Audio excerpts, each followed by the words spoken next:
Magandang umaga guys. Ito po uli ang engine mounting bushing po ng Mazda 323 2000 model. Ayan po.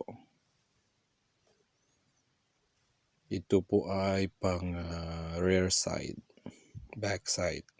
Ito po ay sa ilalim ng gear. Sa hulihan. Ayan. Ito po ay engine bushing. Ayan. Ito po yung design niya. Ayan, nakasulat RE, ang ibig sabihin ay rear.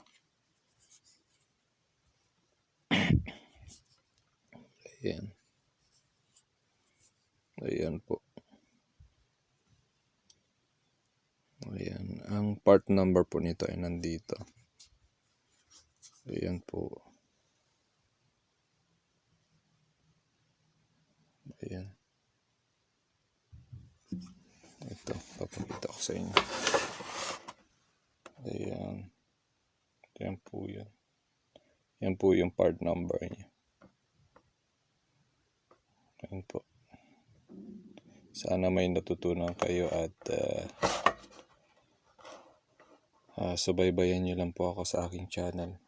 Paki-subscribe na rin po. At para may matutunan pa kayo sa mga piyesa ng sasakyan nyo at makakita kayo ng mga idea. Yan po, maraming salamat po.